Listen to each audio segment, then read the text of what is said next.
বিধিবিধান মেনে চলো, সেই আল্লাহর এই আনুগত্যে তোমাদের জীবনকে পরিচালনা করো।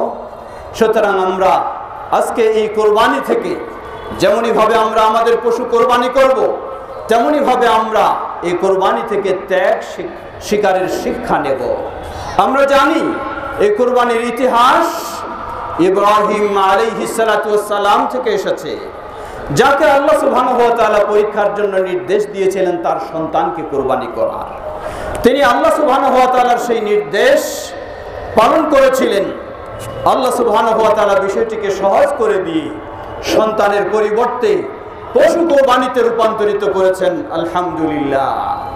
যদি আজও সে নির্দেশ থাকতো, আমরা বাধ্য ছিলাম আমাদের সন্তানকেও সেভাবে প্রস্তুত করতে, কিন্তু আল্লাহ সুবহানাহু ওয়া তাআলা আমাদের প্রতি সদয় হয়ে আমাদের জন্য বিষয়টিকে সহজ করে দিয়েছেন।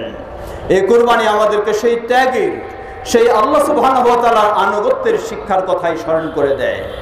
আল্লাহু আকবার, আল্লাহু আকবার, লা ইলাহা ইল্লাল্লাহ, আল্লাহু আকবার, আল্লাহু আকবার, ওয়া লিল্লাহিল হামদ।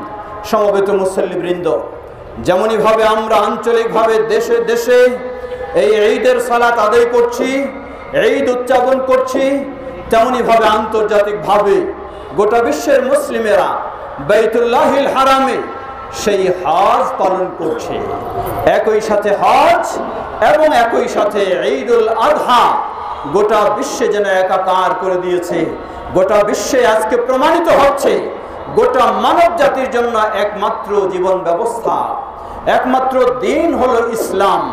আল্লাহ সুবহানাহু ওয়া তাআলা আমাদেরকে সেই ইসলামের অনুসারী হওয়ার সৌভাগ্য দান করেছেন। আলহামদুলিল্লাহ। আল্লাহু আকবার, আল্লাহু আকবার, লা ইলাহা ইল্লাল্লাহ, আল্লাহু আকবার, আল্লাহু আকবার, ওয়া লিল্লাহিল হামদ। আল্লাহু আকবার কাবীরা, আল্লাহু আকবার কাবীরা, আল্লাহু আকবার। সমবেত মুসল্লিবৃন্দ, বিশেষ করে আমরা বলতে চাই, ইসলাম শুধু নামের বিষয় নয়, ইসলাম শুধু পরিচয়ের বিষয় নয়, ইসলাম শুধু বেশভূষণের বিষয় নয়, ইসলাম হলো আল্লাহ সুবহানাহু ওয়া তাআলার আনুগত্যের বিষয়, আল্লাহকে মেনে নেওয়ার বিষয়, আল্লাহর বিধিবিধান মেনে নেওয়ার বিষয়। তাই আসুন আমরা যেন আল্লাহর নির্দেশে, আল্লাহ বলেন ফালাহু আসলিমু, তোমরা আল্লাহর কাছে সত্যিকারী মুসলিম হয়ে যাও।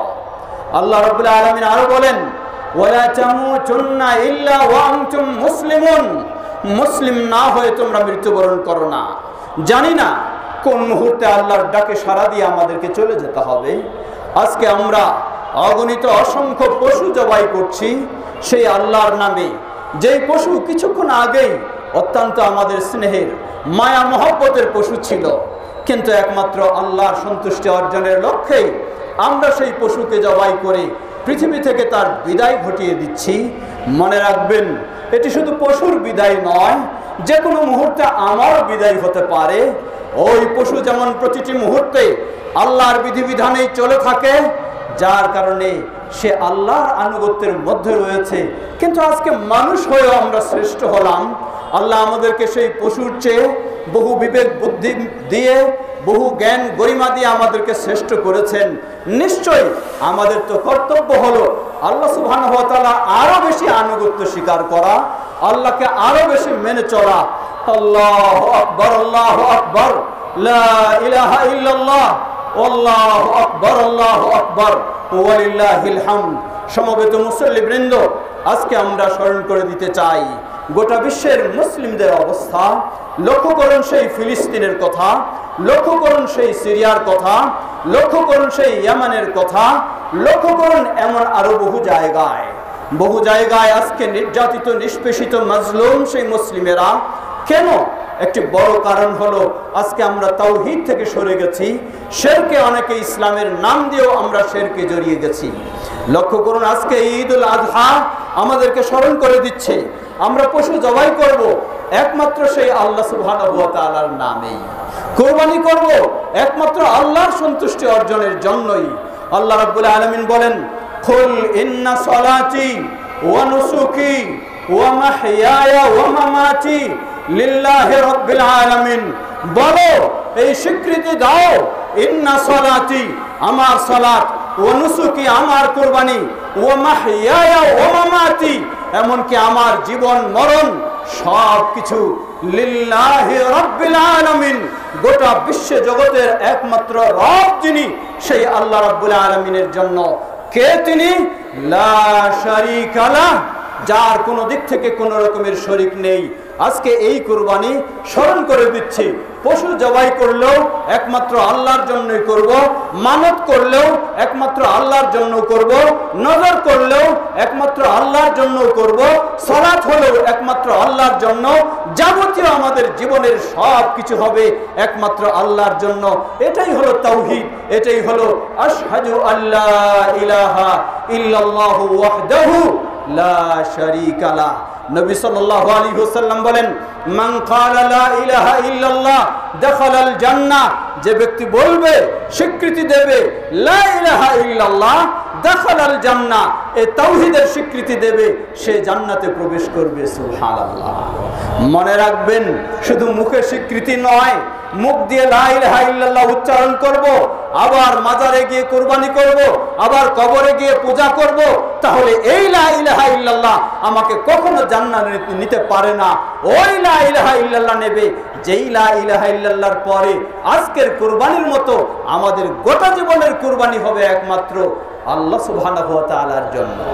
কোনো মাজারে নয়, কোনো কবরে নয়, কোনো পীর ফকিরের কাছে নয়, কোনো ব্যক্তির কাছে নয়। হবে আমাদের আনুগত্য, হবে আমাদের বিনয়ী, হবে আমাদের নত হওয়া একমাত্র সেই আল্লাহ সুবহানাহু ওয়া তাআলার জন্য। এটি হলো তাওহীদ। নবী সাল্লাল্লাহু আলাইহি ওয়াসাল্লাম বলেন, আপনি যখন লা ইলাহা ইল্লাল্লাহ দিয়ে আপনার জীবন শুরু করবেন, বাকি জীবনটাও এই তাওহীদের উপরে থাকবেন। ومن كان آخر كلامه لا إله إلا الله دخل الجنة, এভাবে যার জীবনের শেষ বাণীটিও হবে লা ইলাহা ইল্লাল্লাহ দাখালাল জান্নাহ, নিশ্চিত সে ব্যক্তি জান্নাতি হবে। সুবহানাল্লাহ। আমরা যেন আজকের এই কুরবানি থেকে তাওহীদের শিক্ষা নিয়ে জান্নাতের পথেই অবিচল থাকতে পারি, জান্নাতের পথেই অটল থাকতে পারি। আল্লাহ আমাদের সকলকে সে তৌফিক দান করুন। বিশ্বের মুসলিম দায়িত্বশীলদেরকে বলতে চাই, যাদের কাঁধে দায়িত্ব রয়েছে, মনে রাখবেন আল্লাহ সুবহানাহু ওয়া তাআলা আপনাকে সম্মানিত করেছেন আপনাকে দায়িত্ব দিয়ে। হয়তো আপনি একটি দেশের দায়িত্বে, আপনি একটি এলাকার দায়িত্বে, আপনি একটি জনগোষ্ঠীর দায়িত্বে, এই দায়িত্ব দিয়ে আল্লাহ আপনাকে সম্মানিত করেছেন। মনে রাখবেন আপনার সম্মান ততক্ষণ যতক্ষণ আপনি আল্লাহকে স্মরণ করে দায়িত্ব পালন করবেন, আল্লাহকে খুশি করে দায়িত্ব পালন করবেন। আল্লাহ রাসূল সাল্লাল্লাহু আলাইহি ওয়াসাল্লাম বলেন, আলা কুল্লুকুম রাইন ওয়া কুল্লুকুম মাসউলুন আন রাইয়াতিহি, জেনে রাখো তোমরা সবাই দায়িত্বশীল আর সবাইকে তার দায়িত্বশীলতা সম্পর্কে জিজ্ঞাসিত হতে হবে। অতএব আল্লাহকে ভয় করি, আমি আমার কাঁধে অর্পিত দায়িত্ব কতটুকু আমি পালন করলাম আল্লাহকে খুশি করার জন্য, আল্লাহকে সন্তুষ্ট করার জন্য, আল্লাহর আনুগত্যে। আজকে ঈদের শিক্ষা হলো সেই শিক্ষা। আমরা সেই শিক্ষা নিয়ে আমাদের জীবনকে সেভাবে গড়ে তোলার চেষ্টা করব। আল্লাহ তৌফিক দান করুন। আল্লাহুম্মা আমিন।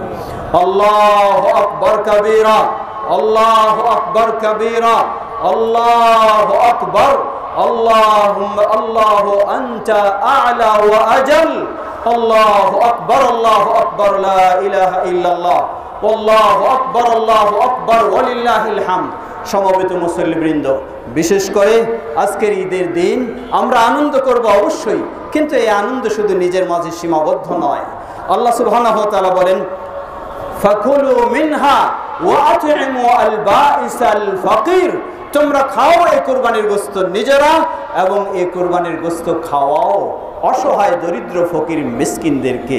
এর মানেই ইসলাম বলে আনন্দ শুধু আমার নিজের মাঝে নয়, নিজের পরিবারে নয়, আনন্দ হবে মুসলিমদেরকে নিয়ে, মুসলিম প্রতিবেশীকে নিয়ে, অসহায় দরিদ্রদেরকে নিয়েও আমরা সেভাবেই আমাদের কুরবানি যথাযথ বাস্তবায়ন করার চেষ্টা করব। আল্লাহ আমাদের সকলকে সে তৌফিক দান করুন। আল্লাহু আকবার, আল্লাহু আকবার, লা ইলাহা ইল্লাল্লাহ, আল্লাহু আকবার, আল্লাহু আকবার, ওয়ালিল্লাহিল হামদ। বিশেষ করে স্মরণ করে দিতে চাই, যুব সমাজ যারা রয়েছে, হে যুবকেরা, তোমরাই হচ্ছে আমাদের ভবিষ্যৎ। হে যুবকেরা, তোমরাই হচ্ছে এ দেশের ভবিষ্যৎ। সুতরাং তোমাদেরকে আজকে আমরা এই ঈদের দিনে স্মরণ করে দিতে চাই, তোমাদের মডেল হবেন পৃথিবীর সেরা ব্যক্তি যিনি নবী মুহাম্মদ সাল্লাল্লাহু আলাইহি ওয়াসাল্লাম। তোমাদের মডেল হবেন আবু বকর সিদ্দিক রাদিয়াল্লাহু আনহু, তোমাদের মডেল হবেন ওমর ইবনুল খাত্তাব রাদিয়াল্লাহু আনহু, তোমাদের মডেল হবেন ওসমান ইবনে আফফান রাদিয়াল্লাহু আনহু, তোমাদের মডেল হবেন আলী ইবনে আবি তালিব রাদিয়াল্লাহু আনহু। সত্যি যদি তোমরা তাদেরকে মডেল হিসাবে গ্রহণ করে তোমাদের জীবন গড়তে চেষ্টা করো, তাহলে তোমরা সত্যি আদর্শ মানুষ হবে, তোমরা সত্যি আদর্শ ব্যক্তি হবে, তোমরা হবে এদেশের সুনাগরিক, তোমরা হবে এদেশের ভবিষ্যৎ। তোমাদের দ্বারা নিজের পরিবার, নিজের সমাজ, নিজের দেশ উপকৃত হবে ইনশাআল্লাহ। সুতরাং সকল যুবকদেরকে স্মরণ করে দিতে চাই, সত্যি তুমি সৌভাগ্যবান হবে। আল্লাহ রাসূল সাল্লাল্লাহু আলাইহি ওয়াসাল্লাম বলেন, শাবুন নাশা ফি ইবাদাতিল্লাহ, ওই যুবকের জন্য সুসংবাদ যে যুবক তার যৌবন কালটাকে আল্লাহর স্মরণের মধ্য দিয়ে, আল্লাহর আনুগত্যের মধ্য দিয়ে অতিবাহিত করেছে। শুধু দুনিয়ার জীবন তার জন্য আনন্দময় নয়, বরং কিয়ামতের কঠিন বিভীষিকাময় দিনেও ওই যুবকের জন্য হবে আনন্দময়। আল্লাহ আমাদের যুবকদেরকে সে পথে অগ্রসর হওয়ার তৌফিক দান করুন। উপস্থিত রয়েছেন পর্দার আড়ালের মা ও বোনেরা, শুধু আপনাদেরকে নয়, সকল মুসলিম নারীদেরকে স্মরণ করে দিতে চাই, আপনারা মুসলিম নারী, ইসলামের অনুসারী হিসাবে আপনারা সত্যি সৌভাগ্যবান। তবে আপনাদের সৌভাগ্য আরো বৃদ্ধি হবে, আরো সুন্দর হবে, আরো অনেক গুরুত্বপূর্ণ হবে যখন আপনারা সর্বশ্রেষ্ঠ মুসলিম নারী যারা ছিলেন আয়েশা রাদিয়াল্লাহু তাআলা আনহা, ফাতেমা রাদিয়াল্লাহু আনহা, তাদেরকে মডেল হিসাবে গ্রহণ করে আপনারা যখন সামনে অগ্রসর হওয়ার চেষ্টা করবেন, তখন সত্যি দুনিয়াতেও আপনি একজন সত্যিকার আপনি নেককার নারী হবেন, সৌভাগ্যবান হবেন, এবং আখিরাতেও জান্নাতে সেই ফাতেমা রাদিয়াল্লাহু আনহা, আয়েশা রাদিয়াল্লাহু আনহা, তাদের সাথে আপনার স্থান হবে ইনশাআল্লাহ। আমাদের মা বোনদেরকে আল্লাহ সে পথে অগ্রসর হওয়ার তৌফিক দান করুন। আল্লাহু আকবার, আল্লাহু আকবার, লা ইলাহা ইল্লাল্লাহ, আল্লাহু আকবার, আল্লাহু আকবার, ওয়ালিল্লাহিল হামদ। সমবেত মুসল্লিবৃন্দ, যেহেতু আজকে আমাদের ঈদুল আজহার দিন, খুতবা দীর্ঘ করার সুযোগ নেই, সংক্ষিপ্ত পরিসরে আবারও স্মরণ করে দিতে চাই, আমরা ঈদ উদযাপন করব। আল্লাহ সুবহানাহু ওয়া তাআলা বলেন, ইয়া আইয়ুহাল্লাযীনা আমানু আতিউল্লাহ, ইয়া আইয়ুহাল্লাযীনা আমানু ওয়া লা তুতিউল্লাযীনা কাফারু ইয়ারুদ্দুকুম আলা আকাবিকুম ফাতানকালিবু খাসিরিন। ওহে যারা ঈমান এনেছো, তোমরা অমুসলিমদের অনুসরণ করো না, যদি করে থাকো তাহলে তারা তোমাদেরকে পিছনের দিকে ঠেলে দেবে, ফলে তোমরা ক্ষতিগ্রস্ত হবে।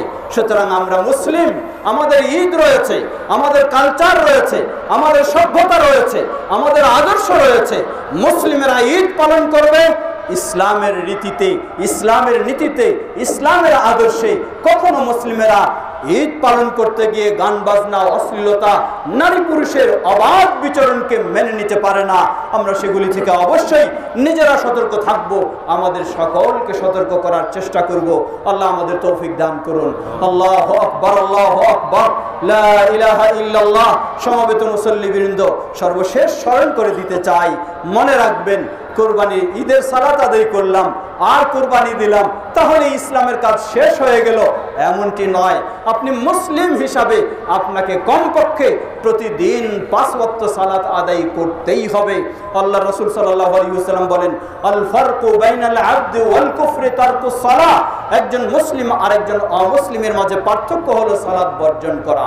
যদি সালাত আমরা আদায় না করতে পারি, সালাত আমরা বর্জন করি, তাহলে আমাদের পক্ষে মুসলিম হিসাবে টিকে থাকা সম্ভব নয়। আসুন আমরা যেন প্রকৃত মুসলিম হয়ে তাওহীদের উপর প্রতিষ্ঠিত হয়ে সেভাবে আমরা দুনিয়া থেকে বিদায় নিতে পারি, তাহলে আমরা জান্নাতকে নিশ্চিত করে নিতে পারবো। আল্লাহ আমাদের সকলকে সে তৌফিক দান করুন।